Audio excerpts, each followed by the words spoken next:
Imagine just for a second that you're stepping into a perfectly pristine, totally white room. Right, like a clean room. Yeah, exactly. Like there's absolutely zero dust on the floor. There's no background hum from the traffic outside. There isn't a dog barking 2 houses over. And your phone is definitely not buzzing. Oh, absolutely not. Your phone has been completely silenced and like locked in a drawer down the hallway. Mhm. It's a space that is meticulously designed to eliminate all distractions. Which is pretty much impossible to find in real life. Right, because as someone who is constantly learning and absorbing information and just trying to navigate this incredibly chaotic, noisy, modern era we actually live in, deep down that this pristine room is a total illusion. Yeah, you don't live in a sterile box. You really don't. And yet, for a very long time, that completely artificial environment has been the primary stage for psychological science. It really creates this fascinating tension in the field, I think. We have historically tried to understand the messy, totally unpredictable reality of human behavior by, placing human beings in clinical isolation. Which intentionally strips away all of that exact messiness and unpredictability. Exactly. It's a bit counterintuitive when you really step back and look at it. Okay, let's unpack this, because breaking out of that clinical isolation is the entire mission of our deep dive today. It's a great mission to have, honestly. I think so too. We were exploring how modern psychological science is finally, like, leaving the artificial laboratory to understand human behavior where it actually happens. Yeah. In the beautiful, stressful, completely unfiltered reality of our daily routines. Out in the wild, so to speak. Out in the wild. And to guide us, we have a fantastic stack of sources. We're looking at excerpts from the instructor's manual for conducting psych research in the real world. Which is a great foundational text. Yeah, and alongside that, we have some brilliant insights from the NOBA textbook Discovering Psychology 2.0, specifically drawing on the work of chapter author Matthias R. Mehl. His work is essential for this topic. It really is. Plus, we're also bringing in some highly accessible research provided by the Diener Education Fund. It is a phenomenal collection of literature, primarily because it highlights a core conflict in how we gather knowledge. Right, the lab versus reality. Exactly. Like the sources detail this highly dramatic, very specific study from May 2021 that perfectly illustrates the limits of the traditional lab. Oh, the stress hormone one. Yes. So a test subject sits under those harsh, humming fluorescent lights you find in a research facility.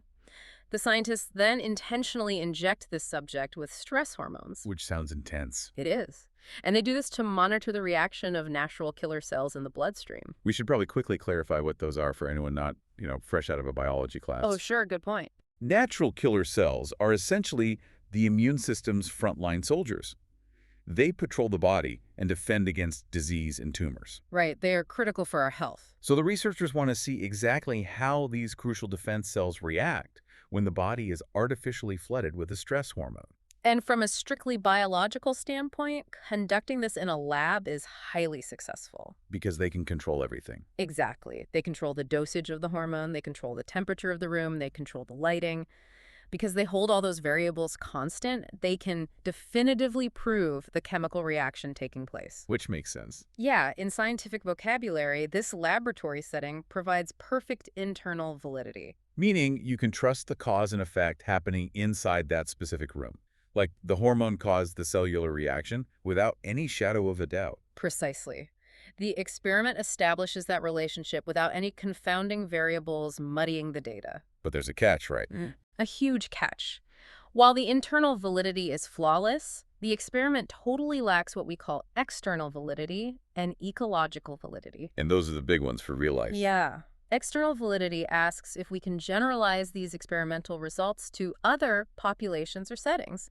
And then ecological validity takes it a step further and asks if these findings accurately reflect natural, everyday experiences. So, proving a chemical reaction in a literal vacuum fails to explain if a normal, everyday argument with your partner over, I don't know, who forgot to run the dishwasher, actually triggers that same cellular response. That is the exact blind spot. We just don't know from that lab data. Wow. Furthermore, the text mentions this phenomenon called white coat hypertension, which demonstrates how the lab itself fundamentally alters human behavior. Oh, I've heard of this. Yeah, a patient will often experience a temporary, significant spike in their blood pressure simply because they are stressed about being in a clinical environment. Just seeing the doctor freaks them out. Right. So the artificial room itself is changing the biological data. It's a bit like, imagine you're trying to test a car's top speed, right? Yeah, okay, I'm with you. So you put it on a perfectly smooth, frictionless treadmill inside a giant climate-controlled hangar. Oh, that is a great way to picture it. You prove the engine works. You prove the wheels can spin at 200 miles an hour. Mm.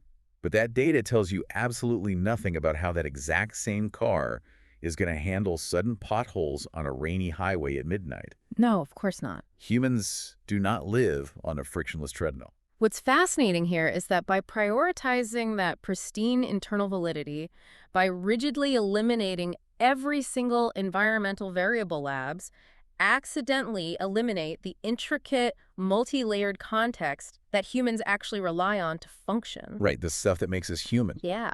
I mean, we are constantly reacting to 100 different environmental cues at once. When you remove the context, you sometimes get flat-out wrong information about human capability. Which is terrifying if we're basing medicine or policy on it.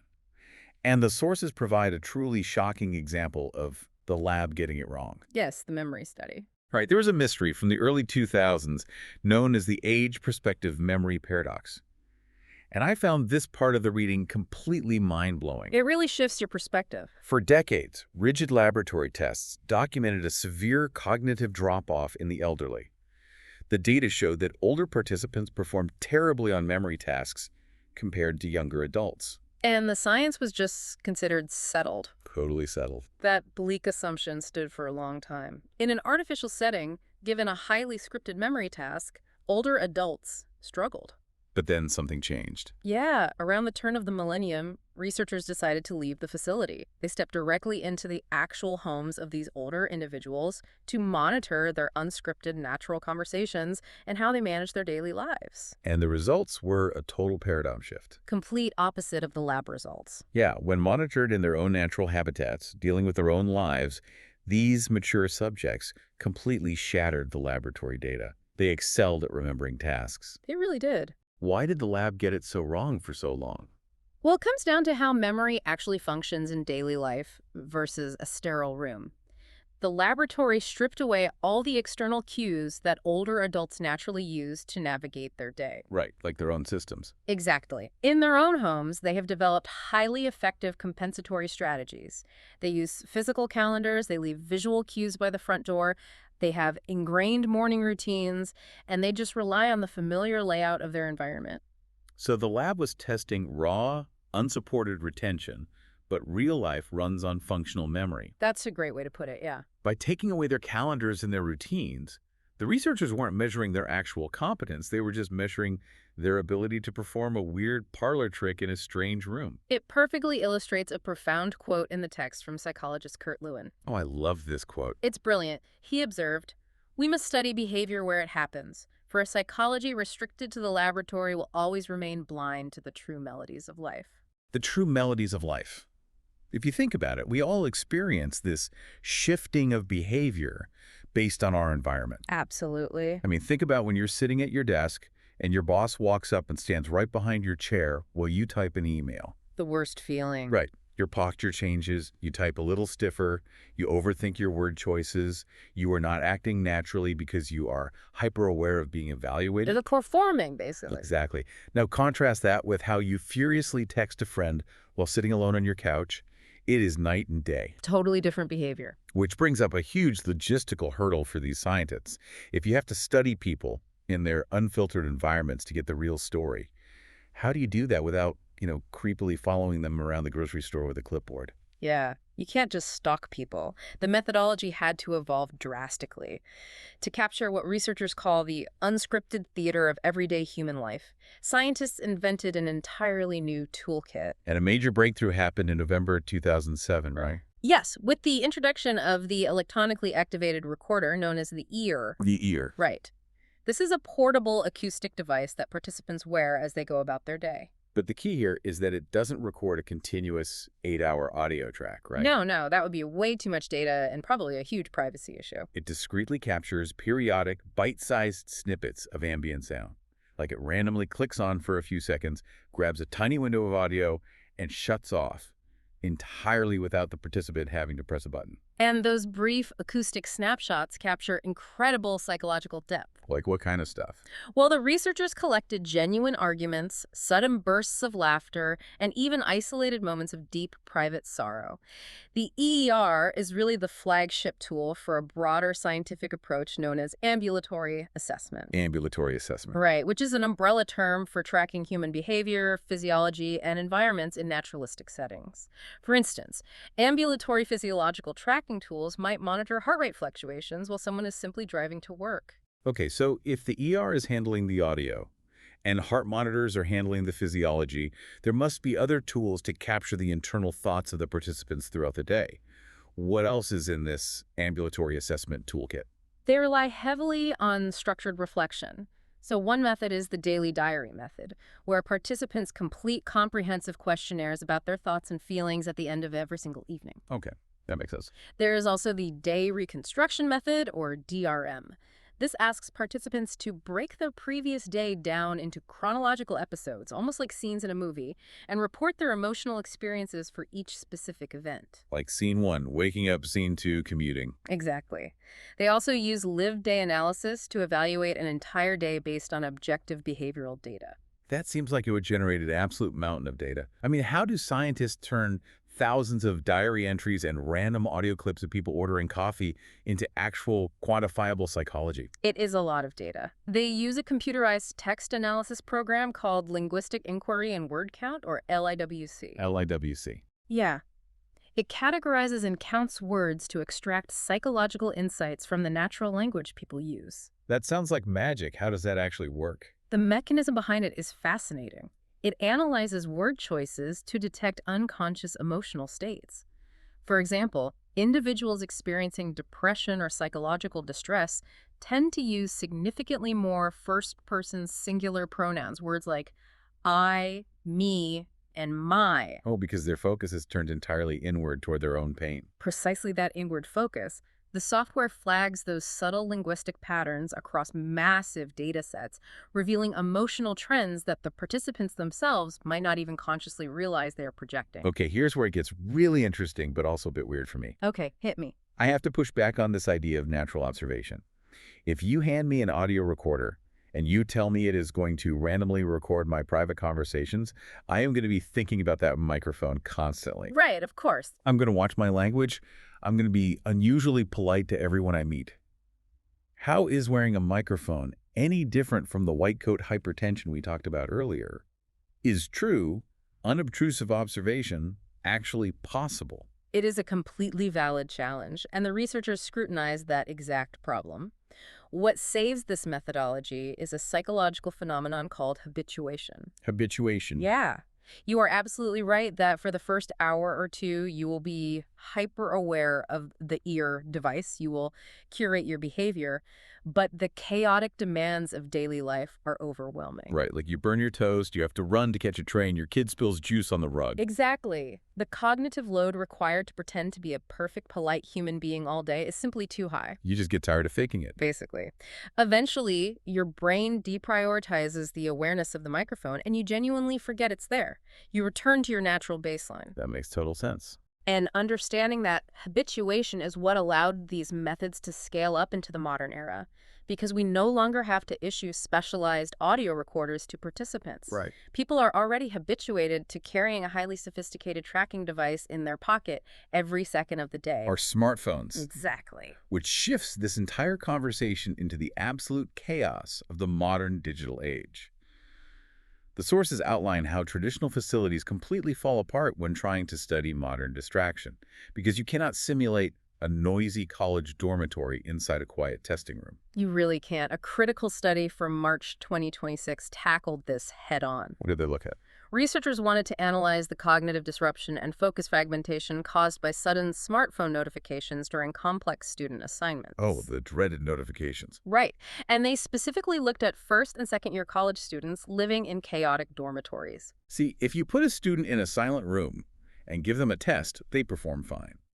But the March 2026 study proved that the silent room completely overlooks the reality of their environment. It ignores the actual problem. Digital distractions are constantly derailing these young scholars when they're actually sitting on their beds trying to read a textbook with, roommates and music playing. If we connect this to the bigger picture, Researchers are now actively tracking virtual behaviors to map out modern socialization patterns. Which is so needed right now. Yeah, a major digital health study followed up on this in June 2026. They utilized mobile applications to examine problematic smartphone addiction and how it triggers severe emotional dysregulation among young adults. And to gather this data, they relied on two specific real-world techniques, right? Yes, ecological momentary assessment, or EMA, and the experience sampling method. How do those tools actually work on a smartphone? Like, what does the user see? Well, both methods rely on reaching the participant in the exact moment of an experience.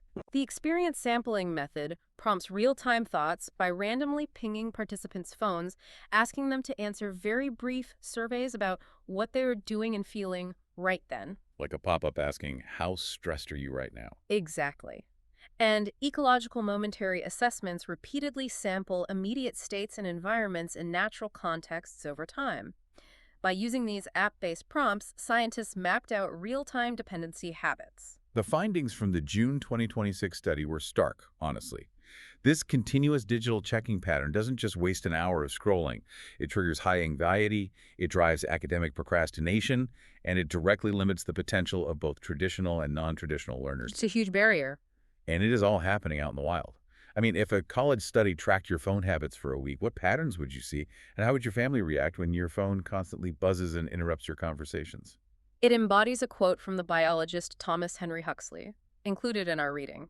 Science is nothing but trained and organized common sense, looking closely at the world as it truly presents itself. Looking closely at the world as it truly presents itself. Yes. We are finally looking closely at the digital world as it actually presents itself to our students, rather than how we wish it looked in a lab. But mapping the problem of distraction and anxiety is obviously crucial for building a data set. I get that.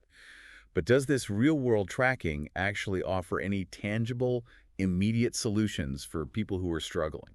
That's the big question. Because knowing I'm distracted is one thing, getting help is another. Absolutely. And that transition from observation to intervention is the ultimate value of ecological validity. Okay, how so? It isn't just about gathering more accurate data, it is about turning that data into immediate relief.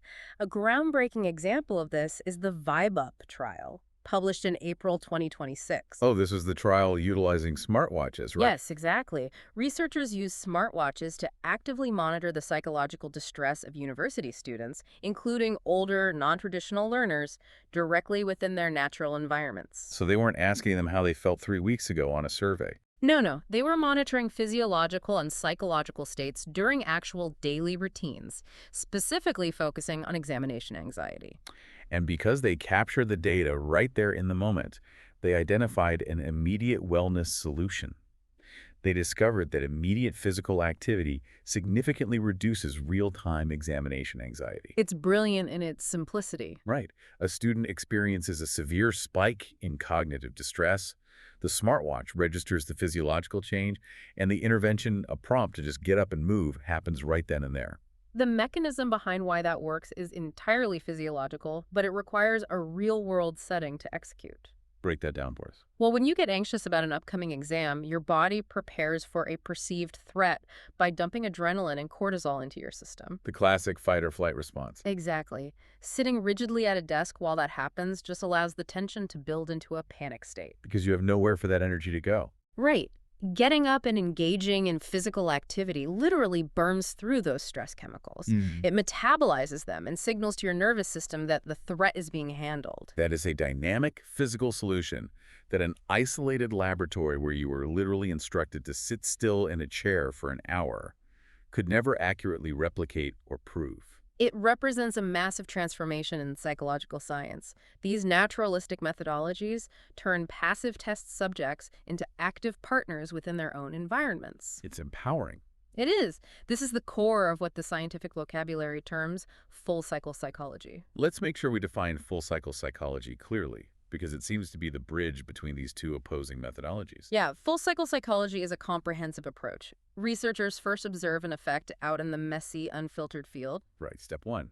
Then they take that observation into a controlled artificial lab to rigorously verify the biological or chemical mechanisms, establishing that crucial internal validity we talked about. They prove it works in the vacuum. Yes, but they don't stop there. They return back to the field to corroborate the findings, ensuring the intervention actually works in practice under the pressures of daily life. It takes the absolute best of both worlds. He really does. It reminds me of the William James quote from the textbook, Right. which honestly feels like the thesis for everything we've explored today. Oh, I know the one. The true laboratory of psychology is the chaotic, unscripted theater of everyday human life. It is the only way the discipline can achieve a deeper, functional understanding of the human condition. Yeah. The scientific goal to generalize findings, the ability to take specific research from a small study and confidently apply it to a much larger target population, only works if the science fundamentally respects the messy realities of how we actually live. So what does this all mean? We started this journey sitting under harsh artificial fluorescent lights, watching a subject get injected with stress hormones to monitor blood cell